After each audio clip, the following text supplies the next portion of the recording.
this means a great deal to me. I'm not going to get choked up. I got choked up last night on Tucker, and I told myself I would not do that again. But I just wanted to tell everybody, you know my dad as the miler, as the master of the mile, as the world record holder, as the three-time Olympian. And I want to tell a story really quick of one of his former colleagues, Jay Dickey, out of Arkansas. And he pulled me aside one day and he said, Ned, there are a lot of people in Congress who think they're all that. They're drunk on power, they're arrogant. He's like, your dad walks the halls as one of the most humble, gracious people I know, but the thing about your dad is, there are very few people in the world that can say they were ever the very, very best at what they did in all of the world. In a world full of billions of people, you were the absolute best at what you did. And your dad was. But you would never know that because he's so gracious, he's so kind, and he's so humble. And I tell people this all the time, the sacrifice, everything that went into being the very best in the world, and yet you would never know it. You could have a conversation with my dad, and when he talks with his fans and he gives them autographs and he shares a few moments with them, the graciousness that is displayed as an example to me as his son, and I tell people this all the time, the integrity and the honesty, the nobility that he has shown in life, if I can be half the man that he is, it'll be a triumph. Thank you.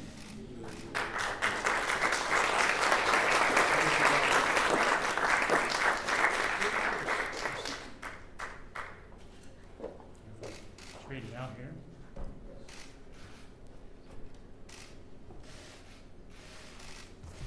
Mr. President, I learned a long time ago when you have such great introduction, thank you for the comments, and you have your children saying wonderful things, it's probably a good idea to find the exit while you're ahead. So I am considering that. However, I want to make some few remarks. Mr. President, thank you.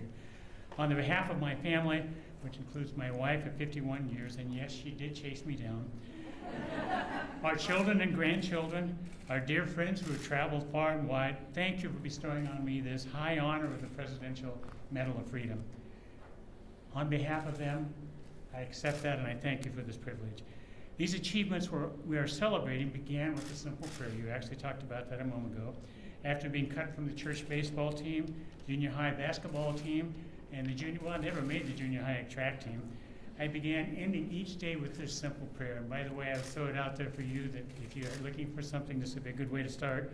Dear God, I'd like my life to amount to something. I believe you have a plan for my life. I'd appreciate your help in figuring it out. And if you could help me out, make a plan would include sports of some kind, I'd really appreciate it. Thank you, and good night. God did indeed show up in a huge way, answering my simple, heartfelt prayer. I finally made my first athletic team, the Wichita East cross-country team, my sophomore year in high school. God gave me a former Marine, Bob Timmons, to coach me.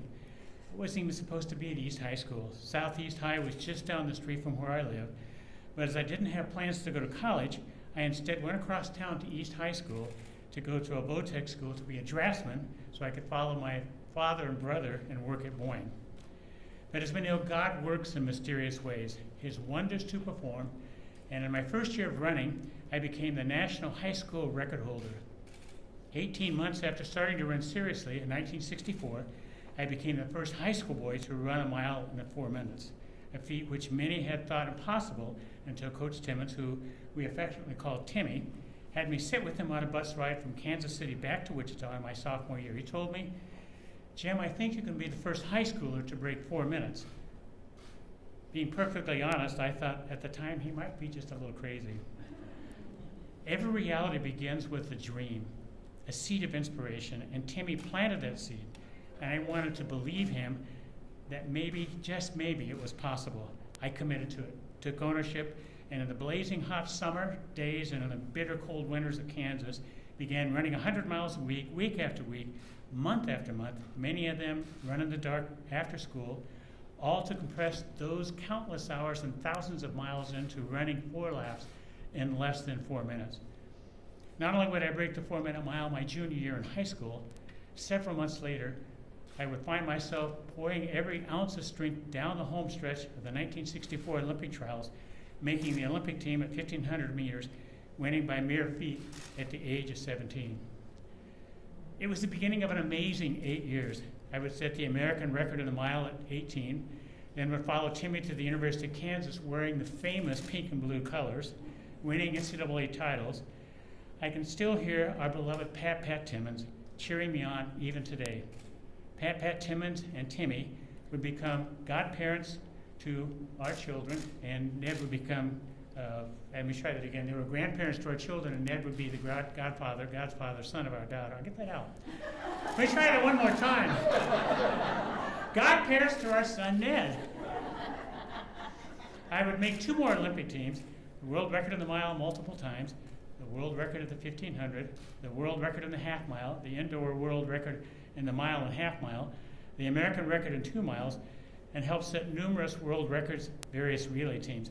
And that's after being cut from the church baseball team, so. This boy from Wichita, Kansas, would one day have written on his name on a piece of wood and buried it in hopes that someday someone might find it and remember him, and would make the cover of Sports Illustrated 7 times, all of that before the age of 25. In a day and age when many think it's appropriate to dishonor our flag, I will tell you, it is one of the greatest honors and privileges of my life to represent this amazing country and to wear the stars and stripes on my chest while racing in the 60s and 70s. There was such pride and love of country, and I cannot tell you, Mr. President, how much I appreciate your full-throated chanting of this great country.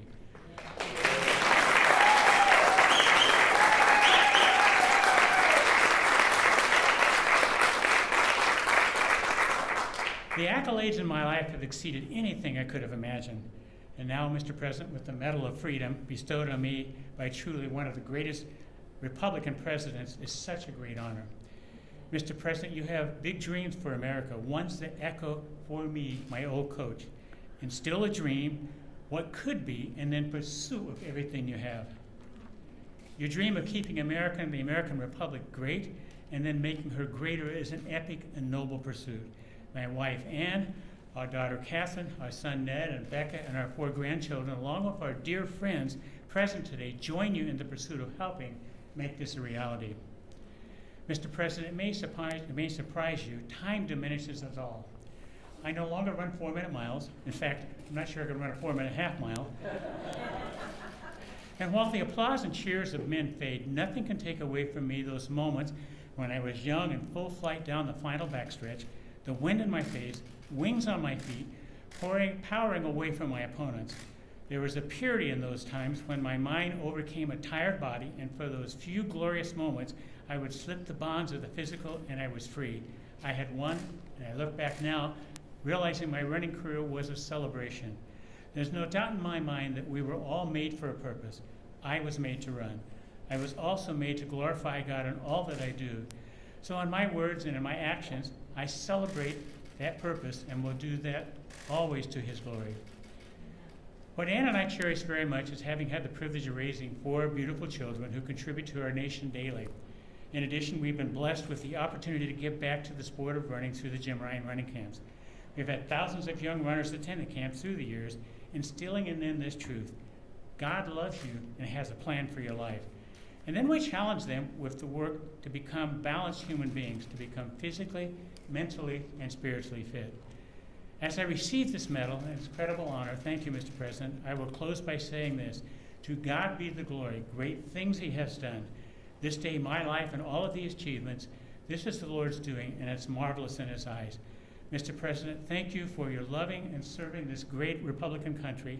May God continue to bless you and your family with this peace. Thank you again for this great honor. Thank you very much.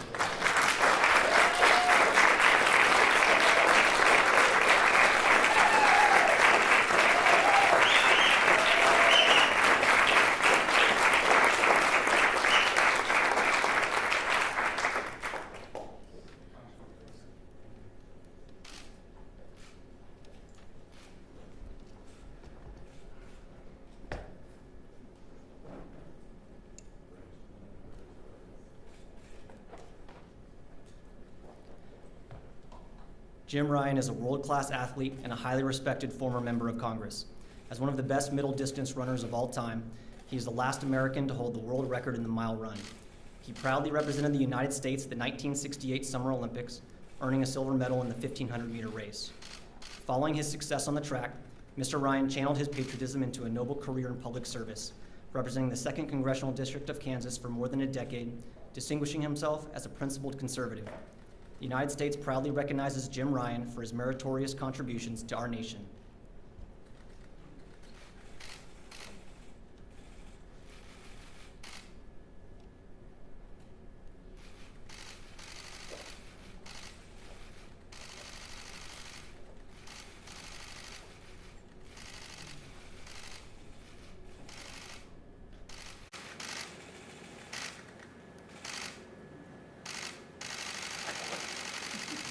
Thank you.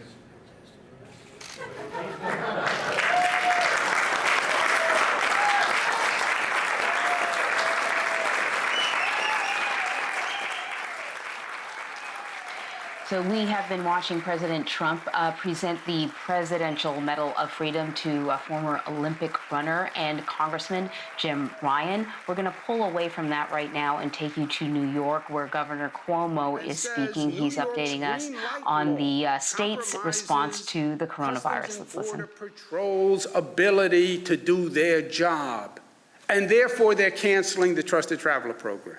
Okay? Same night as the State of the Union address. Next day, we get a letter from the Trump administration saying the Trusted Traveler Program no longer will be eligible for people of the state of New York. 200,000 people who use Trusted Traveler Program. Trusted Traveler Program allows a person to get pre-clearance on border checks. So Trusted Traveler Program, you show up at Department of Homeland Security, you have an in-person interview, you show all your papers, you show your passports, they certify you that you are a citizen. And then when you come across the border, you show your certification. It frees up you from having to go wait online, going through that Customs and Border check every time you come in. It's better for Customs and Border Patrol because they get a full check. It speeds the line, et cetera. So February 5th, they say New Yorkers out of the Trusted Traveler Program. February 10th, a DHS memo gets leaked. BuzzFeed runs a leaked DHS memo. The memo from DHS